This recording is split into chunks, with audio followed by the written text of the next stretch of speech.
Thank you for joining us for Public Safety Echo. The Public Safety Echo project is the world's first of its kind effort to use the Echo model to address safety issues by bringing residents, workers, and businesses together in an online social and professional space to share skills, increase knowledge, and solve problems. In weekly sessions, Public Safety Echo teaches skills, educates partners in different aspects of a healthy community, and empowers community members. Hello, good afternoon on this lovely, I'm going to say false spring day. It's that New Mexican weather where it's like 78 degrees out there in February, but I am glad you all took time to join us today. Of course, I am your coordinator for the Public Safety Echo. My name is Daryl, and unfortunately, my officers are out there doing their job, so I don't have any officers to join me, but I'll get some here shortly, I promise. Again, I'll go over a few quick things. Let's please turn on our cameras. Echo is all about all teach, all learn, and we hope you plan on participating fully. We will forego having our introductions, although I am looking for some new faces and names. I see Kat Sotelo. Did I say that right? Yes, you did. Oh, well, thank you for joining us, Kat. Where are you joining from? I am the program director of Job Connect at Heading Home. Oh, fabulous. We'll have some, I'm sure we'll eventually get more Heading Home people on here as well. They work with the downtown street medicine team, and they're doing a lot of good work. So thank you for joining us. Thank you. And let me go over some quick things as well. The Downtown Public Safety Echo's goal is to increase safety by bringing residents, workers, visitors, and businesses together in an online social space to share skills, increase knowledge, and solve problems. Any views expressed by police officers or participating city officials not meant to give legal advice and are only meant to educate or provide insight into this discussion. Today's presentation will be some updates on the Gateway Centers with Gateway Operations Officer Jennifer McDonald. Do you want to say hello? Yeah, thank you for having me. This is a great opportunity, so I appreciate everyone's time to find out what's going on with the Gateway system and the new services that we've opened. We've opened quite a few within the last few months, so this is a great time for an update. Great. Let me see. I don't have any specific announcements, so I wanted to open it up to the folks on the call. I see Jenny from ACS has joined us. I don't know if you have anything to share, or anyone else. You can just... We have a Connect to Care on March 17th. It'll be at Francis House, and it'll be between the times of 10 and 12. And just explain what a Connect to Care is. So Connect to Care is with our street outreach team, our Albuquerque Community Safety Street Outreach team, partnered with UNM Street Medicine that come out, as well as I believe it's Pets for Vets who may be out there giving away free food. We have street outreach out there doing with our navigation team, helping people set up for the housing assessment form. So they'll sit down and help individuals with their assessment form. The visa for that form is what it's called, and also ID vouchers as well. Street Med will be out there to do any sort of quick medical examinations, as well as being able to check for. We also have a psychologist out there as well. Yeah, okay. Well, please just drop that information in the chat, and thank you for joining us. Any other announcements? I wanted to give anyone on the call there an opportunity. If not, I think the only other thing that I had to mention was it's still a little ways away, and I'll bring it up again, but on April 11th, there will be a gun buyback at the University Area Command that starts at 8 in the morning, and it runs until about 11 or until they run out of money. That's what happened last time, I think. But unless we have any other announcements, we'll just move right along here. Has anyone met Skyline? Does anyone know what I'm talking about when I say Skyline? Well, I'll explain later. Skyline's actually an individual who calls himself a hero. They're downtown in a Power Ranger sort of uniform. Oh, yeah. Handing out food and helping attend to just the needs of the people in the street. And I thought that was sort of an interesting take on public safety. And I'm curious what makes a person, put on an outfit and decide to get out there and put themselves in jeopardy just to help others. But I'm really intrigued by that. So I'll try to get Skyline on here eventually and find out more about... Yeah, he's been here. He goes to the city council meetings. Again, it's just one of those things. I'm someone who believes public safety is everybody's responsibility, and it just sort of personifies that endeavor when they're out there on the street doing it. So I'll get him here eventually. So let's just go ahead and move on. And as well, I will also put up a QR code at the end of our session so that you can give me some feedback, let me know about other topics or issues that are happening out there in public safety that you'd like to discuss. Since we don't have anything else, I will move on to our presentation. The West Side Emergency Shelter was just that. It was put together in a housing emergency. An old hospital has been repurposed as the flagship of the services offered. New locations for unhoused youth and the elderly are in the works. And these seem like Herculean efforts to try to solve a bigger problem. So that is why I have Jennifer here to tell us more about the Herculean effort that she's engaged in. Yeah, great. Thank you for having me. I have been with the city for coming up not quite 2 years yet, but it has definitely been an adventure. I decided I needed a bigger challenge. I definitely got it, but it has been an amazing, amazing time. So the gateway system. Right.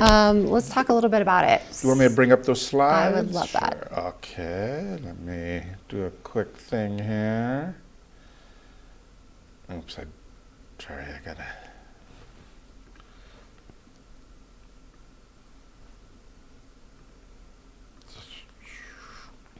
Always takes me a little longer to do this, and I thought, okay. No, you're good. While you're bringing that up, we're going to talk about the gateway system as a whole and the components and facilities and services that come up to make that what we call, we refer to it internally at the city as a continuum of care. As I was telling Daryl before, we've had a lot of new services come online within the last couple of months, so it's been a lot of waiting for construction to get done and for us to be able to occupy spaces and get those programs hired out to contractors. Yeah. But now we're rocking and rolling. Everybody's in place. Yeah. So on the next slide, this is a little bit busy, but this shows you the network of care across all of our facilities. So there's 5 different facilities within our system. Gateway Center is so large that underneath the Gateway Center, you'll see that we have 5 services just within Gateway Center. And we're going to break each of these down and talk about what they focus on. Each service focuses a little bit differently from the others, so that we're trying to create, when I say continuum of care, where individuals can access that care. We want them to be able to jump in at any point to receive services. And we know that there's numerous reasons why someone can be unhoused. And sometimes there's compounding reasons. It's usually more than just one, Yeah. Or it'd be a simple solution. So all these services within the system are working on trying to get to the root of the cause so that we can stabilize people and move them to housing. So let's jump into the system. On the next slide, you mentioned the West Side Emergency Housing Center, Yes. which used to be referred to as the WEC. We have changed the name. It's now Gateway West. It is our largest shelter in our system. It is the largest shelter in the state. There's no other city that has a larger shelter than what we do. So when we talk about the work that we're doing in Albuquerque, we are really trying to not only help our community, but we're trying to set up systems that other communities in the state can replicate. So when we talk about Gateway West, we consider ourselves at capacity at about 660 individuals. We can surge to higher numbers. We do that in the winter. Albuquerque Community Safety is a huge partner for us. They run their winter transport, so you can call a hotline number starting at 8 p.m. They'll start doing pickups and bring people out of the cold into safe shelters. So if we need to go above the 660, we'll do that. Yeah. What you'll see as we go through each of these services is the city doesn't run these services ourselves. We don't handle the programming. We handle the contracts for each of these services, which means we're in the day-to-day with our partners who we contract with, but we're relying on their expertise in what they do. They do the day-to-day service, we oversee it, and then we partner with them to problem solve on any issues that may come up. And do you mind elaborating a little more on that? I know these are nonprofit entities or different groups that actually have the caseworkers and the boots on the ground per se to actually do the work with the individuals. Who are these, and how do you sort of get them? Yeah, that's a great question.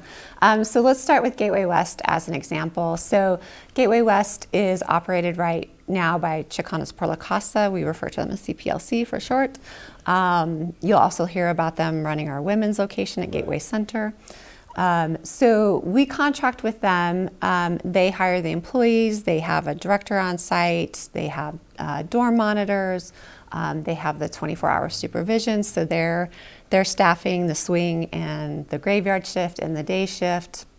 They're hiring the case managers as well. And then we have city employees on site. We have 2 at Gateway West that helps them with everything.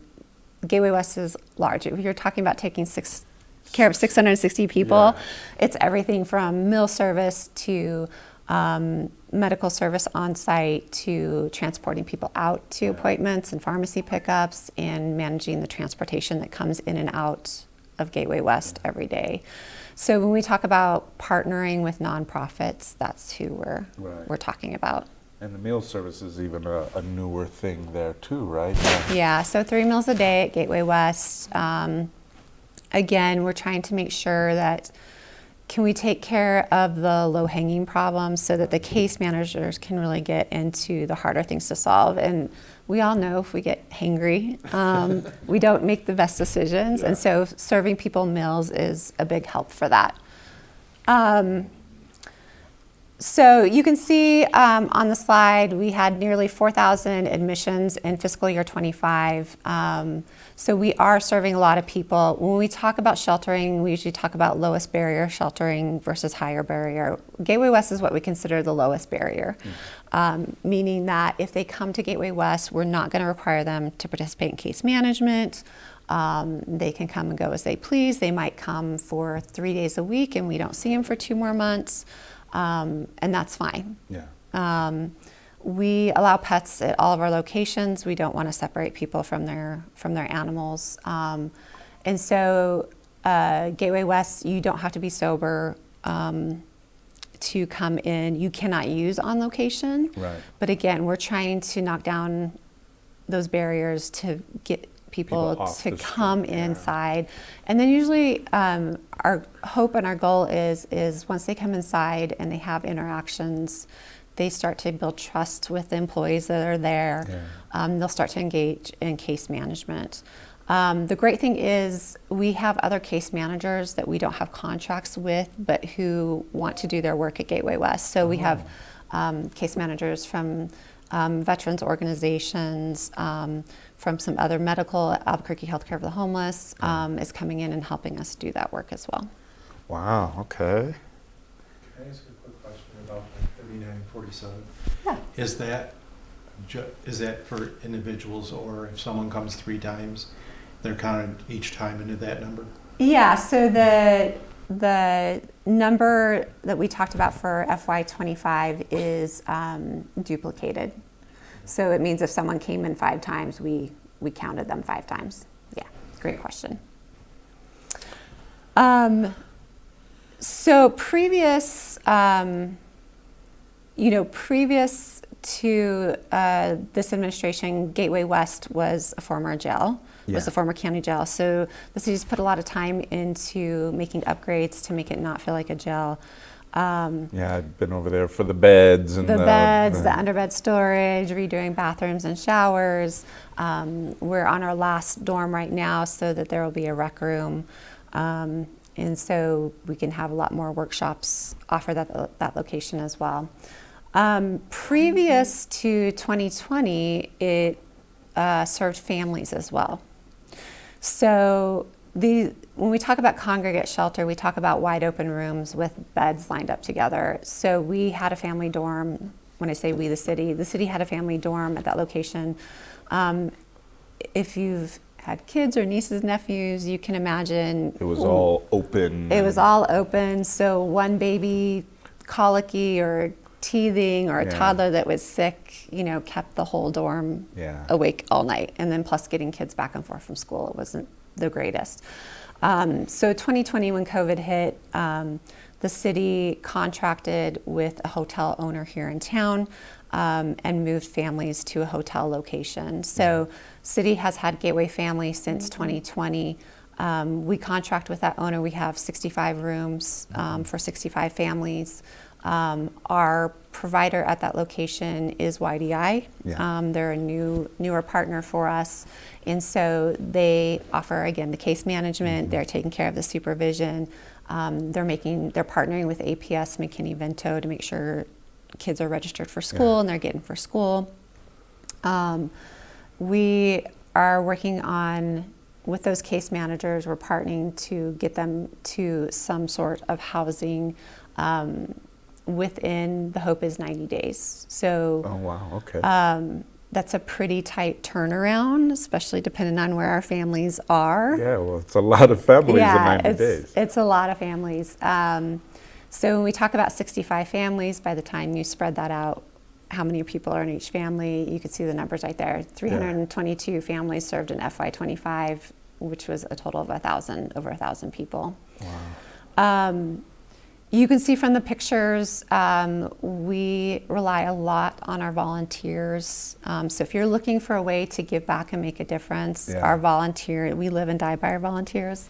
The top photo is one of our residents participating in an art class. We have APS teachers who donate their time to come hold tutoring labs, to come hold art classes. We have a teenager at one of our performing arts charter school who comes in and teaches dance classes to the kids. The bottom photo is a trunk or treat event. So we try to hold all the regular holiday events we would normally hold. We're gearing up for an Easter egg hunt here in a month or so. So we're trying to provide all those wraparound services so that the kids feel like they're getting as normal of a childhood as possible, while we're trying to help the parents move to housing. I remember last year during the summer there was like a big water balloon fight out back or something. Yeah. So we're always looking for volunteers to help us with that as well. Okay, good. Yeah, no, it's definitely having all those families there. I've even helped with some of the YDI staff, teaching them de-escalation and stuff. So, and again, how long has the family shelter been active?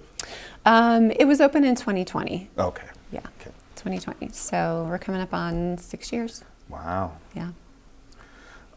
All right, the next slide there. Gateway Recovery is one of our newest locations. We opened in May, so we're not quite at a year yet. So again, it goes back to that, how are we trying to fill the gaps in the system where people are slipping through, and how do we provide a safety net under them? So the community research came back and showed us that there was a lack of recovery beds. So Gateway Recovery is for individuals who are going through substance use disorder treatment, whether that's alcohol or drugs. They go through their detox program, their working a program, they may be unhoused. We want to provide that safety net under them so that they're not returning back to the street, where the likelihood of them going back to bad habits is high. So how do we get them out of that environment and provide support for them to continue on their recovery journey? So this location is I-25 in Comanche. I pretty much guarantee you'll drive by it numerous times and not even know it's there. Yeah. It's located next to the former Maloof building. So It was the old MVD. Yeah, think, I was at one gonna point. say. I took my motorcycle test there yeah, many years everyone ago. tells me, if you grew up in Albuquerque, I swear more than half of the people got their driver's license there when they were teenagers. Yeah. So it's next to that location, but it has a fence around it, so you can't really see it. Yeah. But this is pallet houses. So if you look at that top picture, they're individual units. Each unit has its own HVAC and utility system. We have 46 pallets, and then 2 of those pallets are for couples. So sometimes couples don't want to separate. Right. And so we try to accommodate that as much as we can. And so we can serve up to 50 individuals at a time.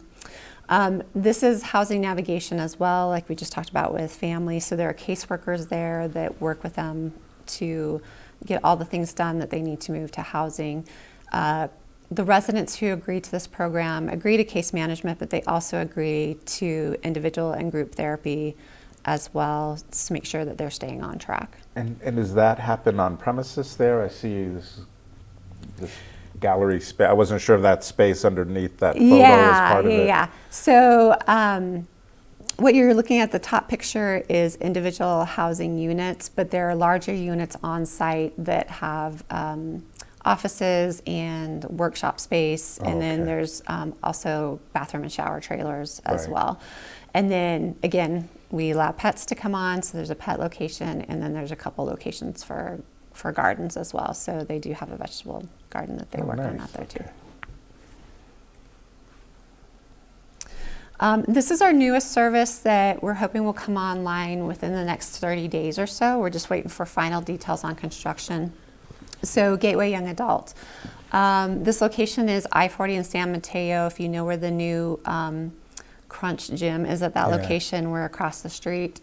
This is a former San Mateo Inn. It was a motel that was sitting right next to the Denny's there. The city purchased the property, and then with funding from a variety of sources, including federal earmarks as well, we're rehabilitating the motel to serve young adults 18 to 25. So again, trying to place safety nets where we know there's gaps in the system. So as we see students age out of foster care, we see disagreements with families on a variety of issues. You know, teenagers are kicked out. McKinney-Vento tells us, I can't remember the number off my top of my head, but they know that there are a couple of thousand APS students who are couch surfing who don't have adults, and I'm not talking about just parents, I'm talking about no guardians whatsoever. It's amazing that they can navigate and stay in the school system. So how do we support those individuals who are aging out of systems so that we can transition them successfully into adulthood? So this location will be housing navigation as well. We'll open phase 1 with being able to serve 41 residents. So case managers as well. But we'll also be focusing on adult life skills that for most of us we've taken for granted how we got those skills. I always ask people when we talk about this project, how did you know how to turn on utilities at your first apartment? Right. And sometimes people say, oh, I just knew. And I'm like, no, you didn't know. Someone taught you how Yeah. to do it. Someone taught you why renter's insurance is a really good idea to have. Yeah. Someone showed you what to look for in a lease, like what is a reasonable lease amount versus what is not. So all those things, budgeting, how to grocery shop, how to cook for yourself, how to do your laundry.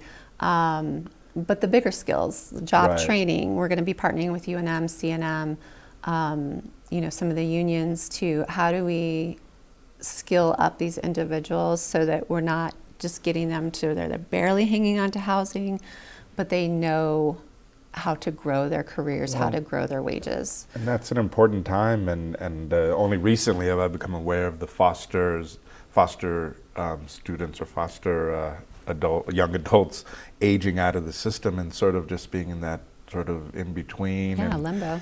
And if they don't have that adult in their life, if they don't have that guidance or someone helping them, I imagine it's pretty daunting time these days. I sort of joke because I'm one of those Generation X latchkey kids, so I was balancing a checkbook when I was like a teenager. Yeah. But that was just because I had to. Yeah. Yeah, I was a latchkey kid too. Yeah, it's funny about that. So that project's opening soon. We're really excited about that one, and for the most part, everything we've heard from the community is they're pretty excited for this one to open as well. I think this is a very well needed anything for the youth, and a lot of what ACS does too. I really feel that's the lost component there. The high schools, the middle schools, trying to help those people, get on the right path. Yeah, and our partner with this one is YDI as well. YDI as well. Okay.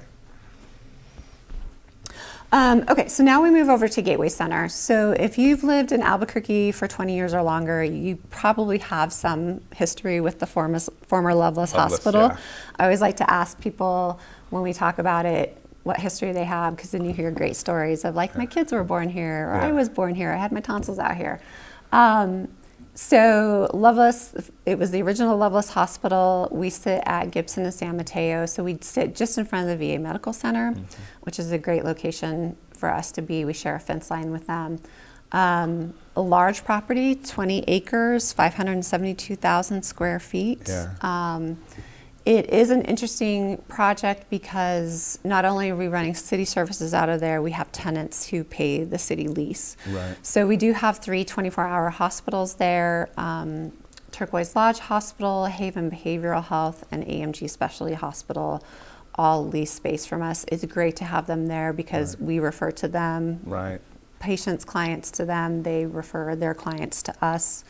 So instead of discharging to the street, they can pick up the phone and call us and say, we need a bed, where can we get one? And we can help them with that. It's great having Turquoise Lodge there too, because their treatment, we can literally refer someone downstairs instead of worrying about where across the community we have to take them. Yeah, and hoping that they get there themselves. You could sort of do the soft, what's the term, the soft handoff, yeah. Yeah. So we're going to dive into the city services at Gateway Center. The first one is first responders receiving area. So it became very clear that if our first responders came across someone, especially at night, who needed emergency sheltering, the only location that they could kind of guarantee a bed was available was at Gateway West. Right. So Gateway West is way on the edge of town. It's next to Double Eagle Airport. So if you're ACS or APD or sheriffs and you have to transport a client there, there's a good chance you're out of service for an hour and a half to 2 hours. And so first responders was developed as a way to have a resource for responders working at night when everyone else is closed. So we opened it in June of 2024, so we're coming up on our 2-year anniversary here pretty quickly. Our main utilizer of it is ACS. Like I said, they're a huge partner for us, but they do most of the transport across the city for those individuals. We start receiving clients starting at 4 p.m. We stop receiving clients at 11 a.m. 8 a.m. and from 8 a.m. to 11 a.m. or it could run to 1 and 2. they're trying to connect these clients to services. Right, that's the whole point. Yeah, so it's a little bit more triage, more than in-depth case management, but we're trying to get them to the next best service, wherever that may be. Yeah. This operation is run by Community Bridges. They're an organization out of Arizona. They do a lot of sheltering in Arizona. They have established here with us in Albuquerque. They're also establishing in Clovis as well. So some of the questions we get is, why aren't we contracting locally? So one of your questions that I did not answer was, how do we do contracts? Right. So we put out requests for proposals when we have RFPs, contracts available. And so we put our needs and our budget in, and then we see what proposals come back. We would contract locally as much as we can. Our providers that are already doing amazing work are stretched pretty thin with the contracts they have, and so sometimes we do have to go out of Albuquerque, out of state, to get those providers. So Community Bridges, CBI, is new to us, but they've jumped in and done an amazing job. They took over first responders in August. So yeah, they're doing amazing work. So we've had 954 admissions. This is the only other location where we really serve minor children. They do have to come in with an adult.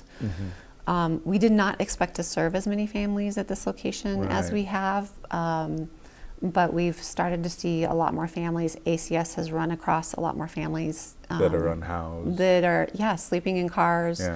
They might be evicted and didn't know what options they had ahead of time. We've also had families that were brought into us for emergency sheltering because there was something going on in their apartment complex. It could be domestic, it could be out. So APD was trying to get them to a safe location so they could deal with activity. But this is one of the smaller services. We only can serve about 25 people a night, but this is one that has been critically important and has just really filled a gap in our system. So we're really proud of the work on this one. The other two services, I've mentioned housing and treatment navigation services. We do have a men's and women's location at Gateway Center. The women's was the first to open. It was opened in August of 2023. It opened with 50 beds. Again, this is a 90-day program, so clients who come in and want to participate in this program agree to case management with the goal of trying to get them to housing within 90 days. So they're referred by somebody? Or? Yeah, they're referred. It could be an individual, it could be someone that has a family member that's lost housing. A lot of our nonprofits are referring to us. ACS, APD are referring to us. So there is a referral form on our website that people can refer, and then it'll put them in the wait list. Unfortunately, we still do have wait lists. And then when a bed becomes available, the providers will call through that wait list and find someone to take that bed. The great thing is we just expanded women's to add another 50 beds in October. So we have 100 beds for women right now. And we're hopping at Gateway Center. So if you ever hear that nothing happens at Gateway Center, I encourage you to go to the parking lot and try to find a parking space. That's one of the things we gotta work on next is parking. But yeah, it could be, and success for us is referral to housing. It can also be referral to treatment. So if we get someone in and substance use disorder is keeping them from being housed successfully, if we can get them to agree to treatment, we count that as a win. So we may not house them right away, but we may get them into treatment, and then they know that they can come back to us after that treatment program, or we refer them to Gateway Recovery. Yeah, it's a little of the chicken or the egg with each individual trying to figure out what formula will create the best success. Absolutely. Men's just opened. We opened men's beds in October, so 92 beds. Same type of program. This one is Community Bridges as well, who is the organization that has first responders.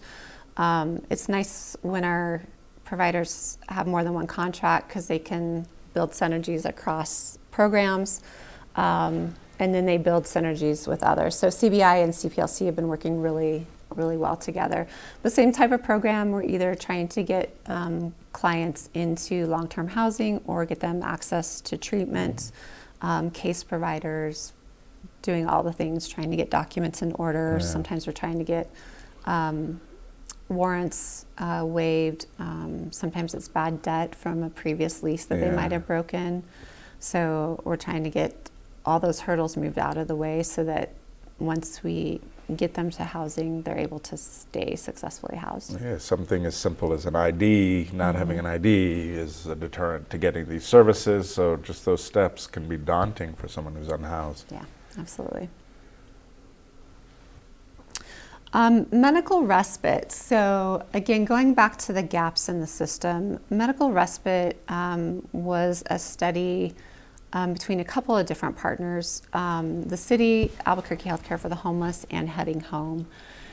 So this project is really trying to give a safe way for people who go into the hospital to be able to fully recover. If you're unhoused and you are sick and you go into the hospital and then you're too healthy to be in the hospital, but you're discharged back to the street, there's a good chance that you're going to go back to the hospital because you're sick again. Yeah. And so you create this cycle that burdens community resources. It also is very costly to do it that way. Each time that person gets treatment, it's more expensive than if they had a consistency there. Yeah, if you had a safe location. So Albuquerque Healthcare for the Homeless does our medical care. They are on a 1115 Medicaid waiver. That's how they get paid for their services, so the city doesn't pay them to do the medical care.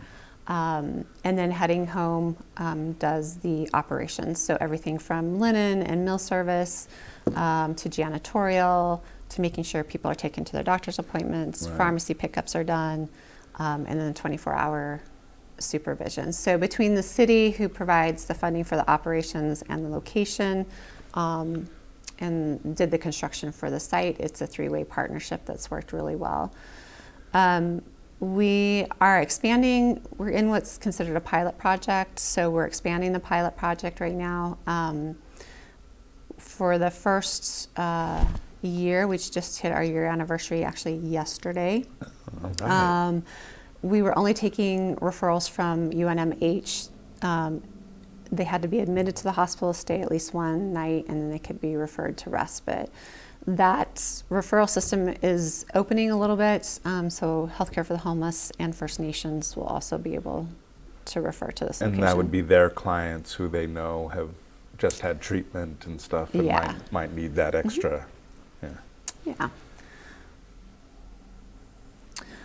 Medical sobering. So again, we're trying to fill the gaps in the system and do it more efficiently and more not spending as much money as we've tried to solve problems in the past.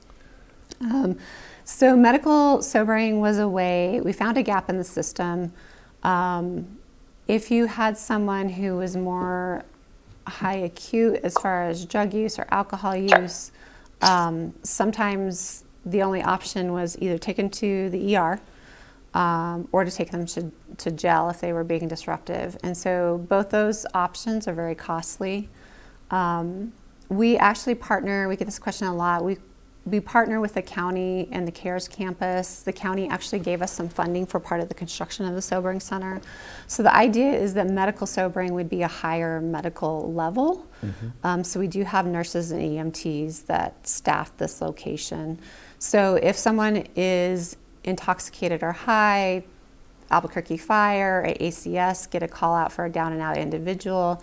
They can assess the individual. They can call into the sobering center with information. Sobering centers can say, yes, we have space available. Yes, the patient sounds stable enough to bring to us and not the ER.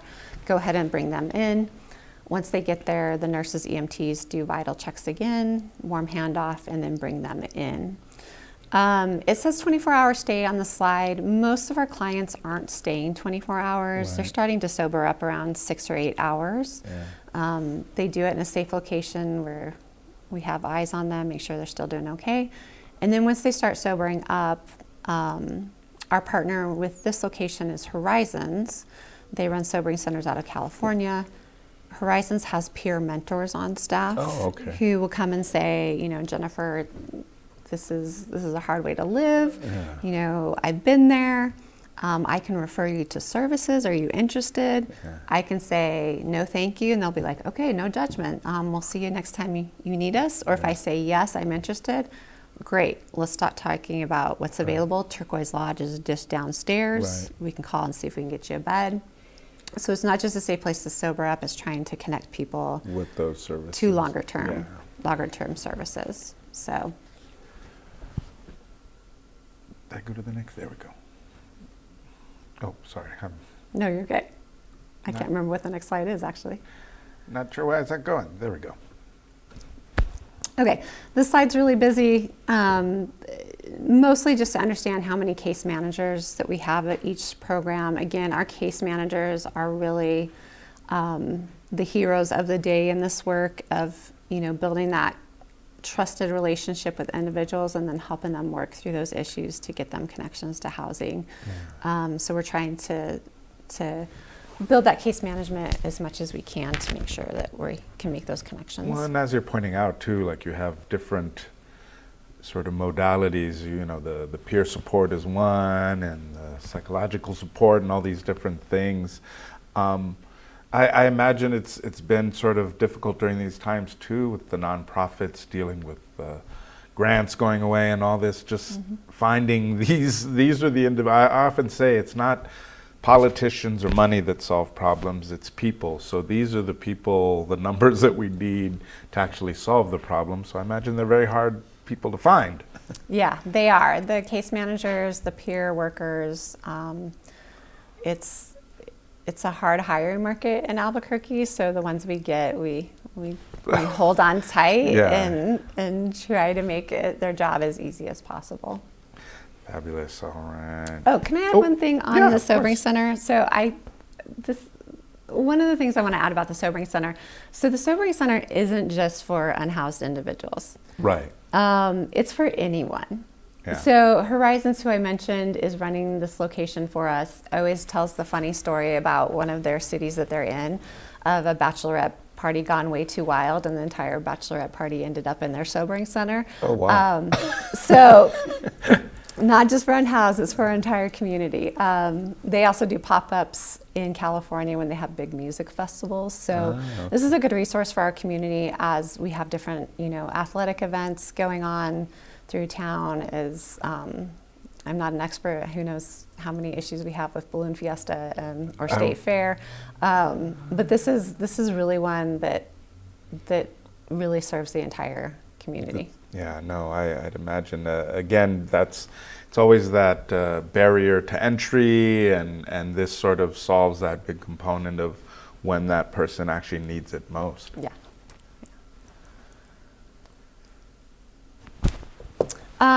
This is just another slide to look at. I don't know why it's being so weird.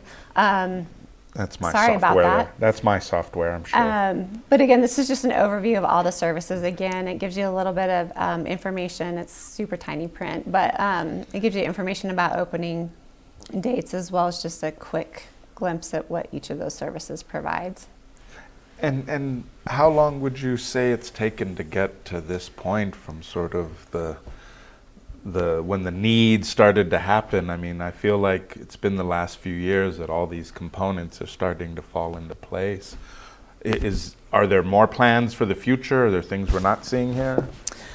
For right now, I think we're working on just getting everything up and running. I think, again, I've been with the city a little over a year and a half, so if you look at the evolution of the WEC to Gateway West, that's been years in the making. That used to be a location where it was only winter, it was only night. Well, I always like to point out, and now it's 24 hours, 365. Even when we started using it, it wasn't good enough to be a prison, and we started to have to use it for shelter. Yeah. So it's been quite the transition, you know, to get it to the point that it is now. And I mean, I applaud the effort, and I know people sort of there was a stigma about it in the beginning, but it's definitely grown. This whole system has grown to try to meet a need that's, came about all of a sudden. Yeah. Yeah, I would say right now we're focused on, the areas that we're running. Young adult is one. We do have a phase 2 in the plan, so we're going out for funding for construction on that. There's a possibility for a phase 3 of that because of the size of the building. So we'll look at how that slots into place in the plan.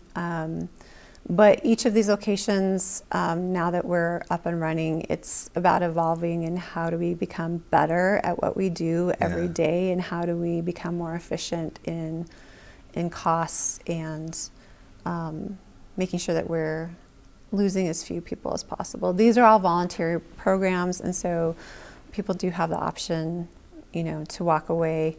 Sometimes they're just not ready to put everything in place, and so we're here when they are ready. Yeah, well, and I think again, housing tends to be the bigger issue overall, and there's so many, each one of these components sort of fill a gap in understanding how we get those people from, being on the street or having these substance abuse issues to being, a little more stable. And for the most part, these aren't, it's not a fix that happens the first time. These are individuals or families that need a continuum, and all these volunteers sort of participating to really get them to that success. So when I called it Herculean in the beginning, I really meant it, because I've seen it happen over time, and slowly but surely we're getting there to satisfy these needs. So I appreciate all the work. Yeah, now that these services are open, this does not include young adults, so you can add 41 more individuals when we open young adult, but we average on a nightly basis that we are housing / sheltering 1,200 individuals in the Gateway system.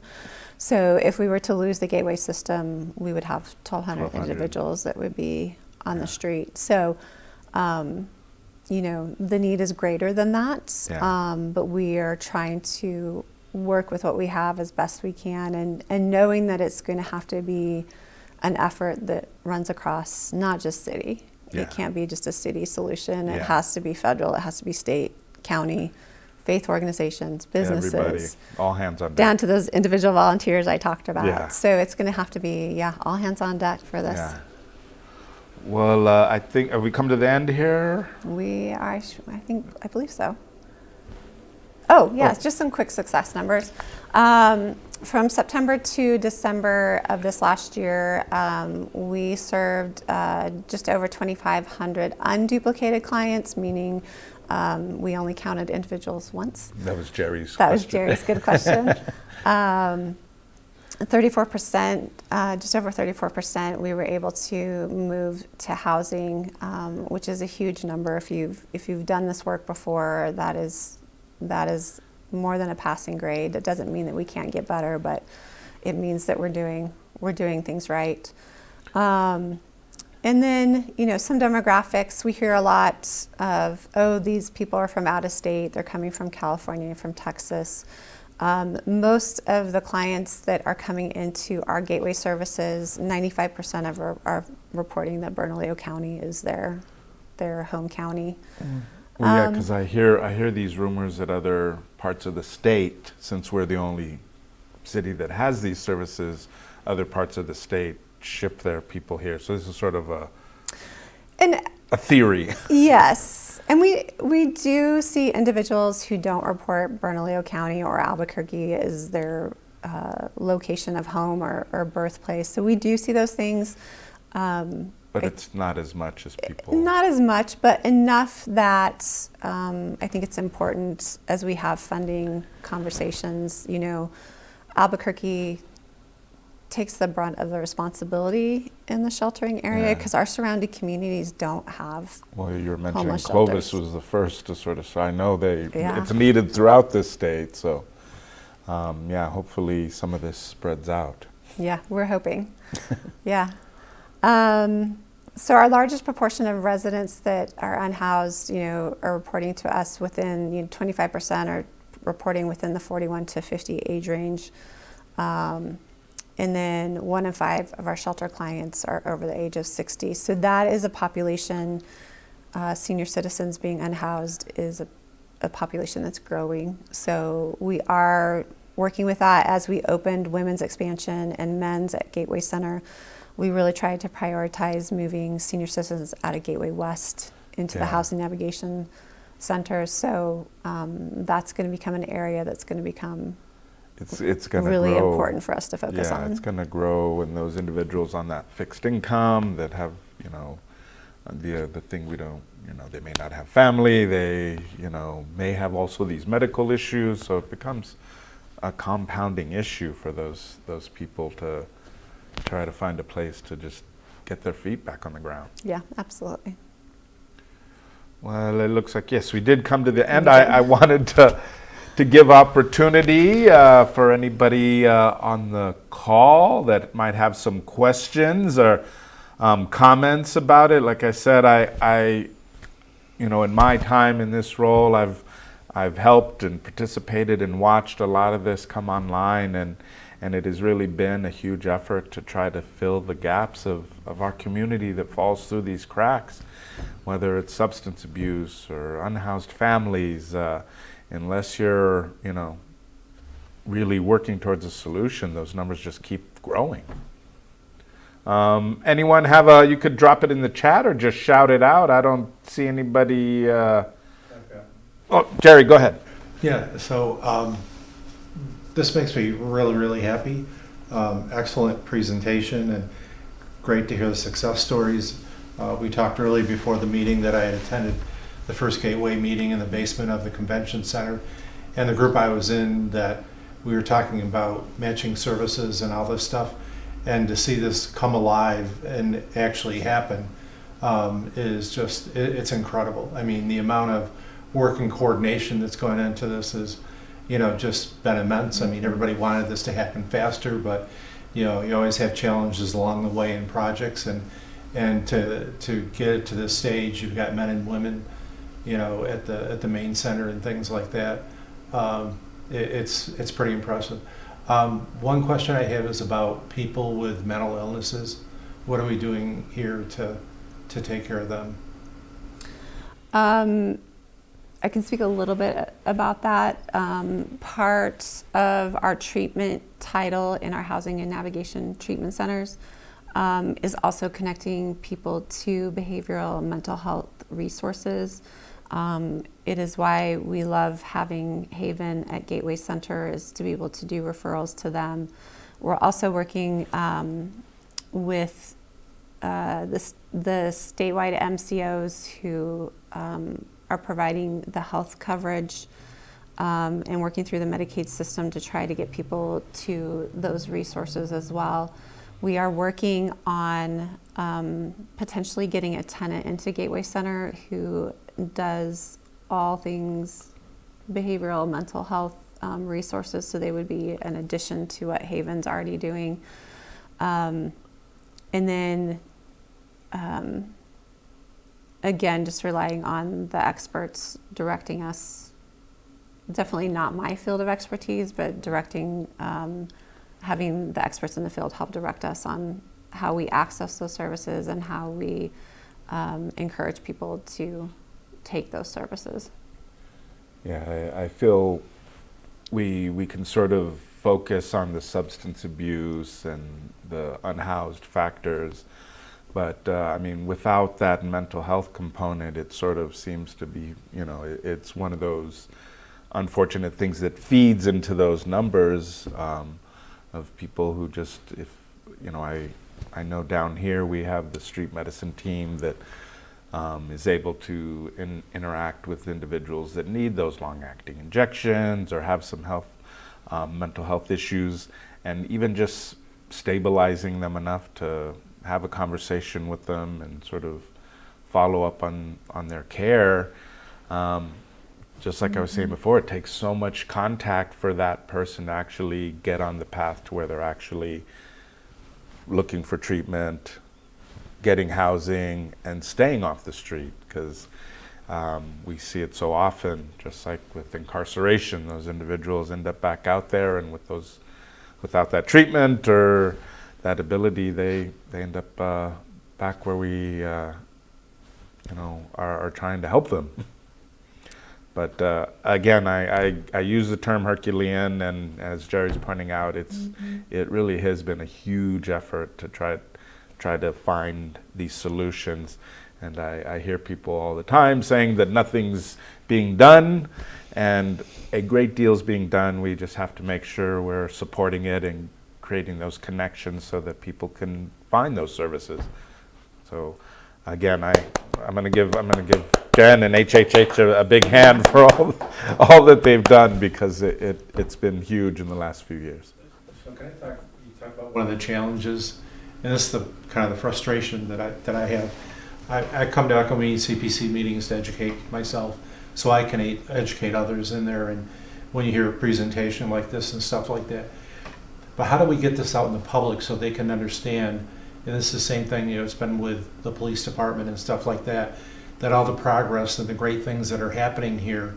So to kind of change that perspective, I know it's a challenge with the media, but I just wish there was a path to be able to get this out, to everybody, to say, hey, there has been a lot of progress here. Well, and I point out, like, the pop-up that Jenny put in, and you mentioned volunteers.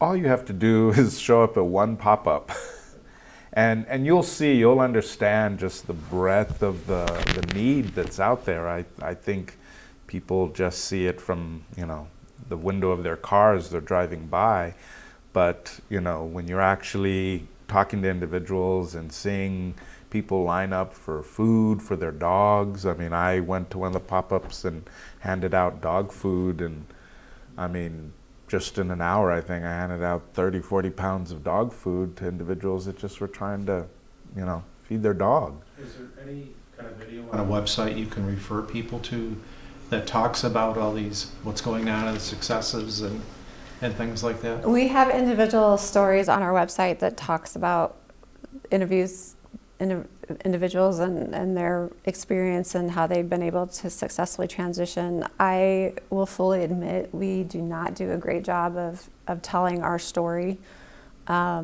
We get so bogged down in the day-to-day running that we forget that there's a world outside of our facility sometimes. But that is one of our hopes, is to get better at telling our story, and not fully relying on the media for that. And that's not a slam for the media. I was a newspaper reporter fresh out of college, so I married a TV reporter, so I get that world a little bit. But there are broader conversations and bigger conversations that have to happen in more than just 2 to 3 minutes. And so we have started to work on a plan of how do we get out, how do we create ambassadors for us.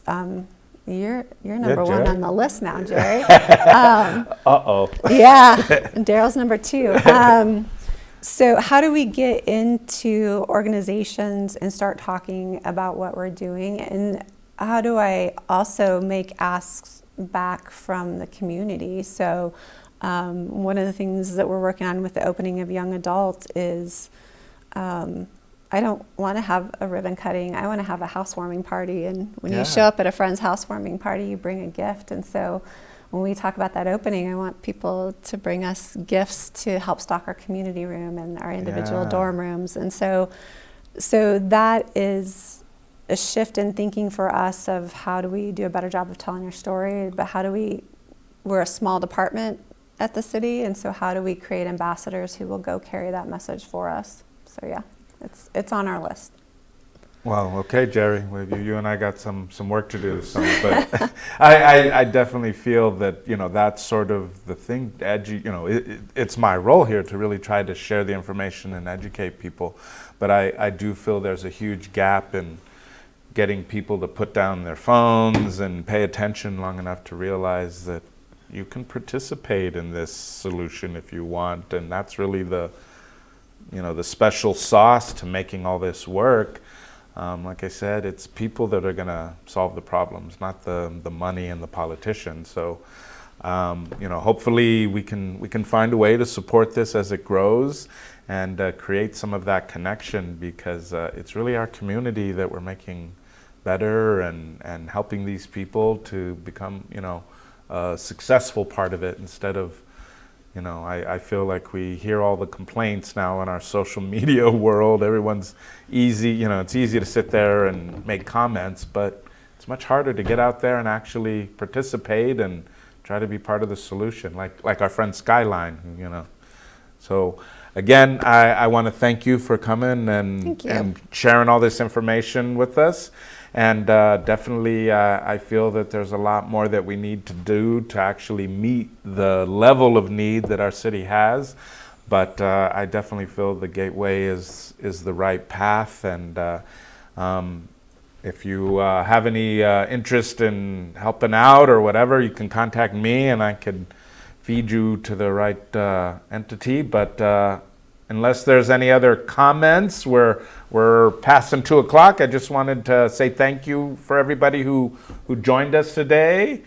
And again, thank you guys over at HHH for all the hard work that you do. And we'll revisit this in some time, and probably after that housewarming party. That'd be great. Yeah. Thank you for your time, everyone. Yeah. Thank you. I believe my next one is scheduled in March 12th, but we may take a little bit of a spring break there as we recalibrate some things. But thank you, everybody, for joining the Public Safety Echo. Enjoy the great fall spring weather we have. I'm sure it'll be snowing next week. So thank you, everybody, and see you next time. Thank you.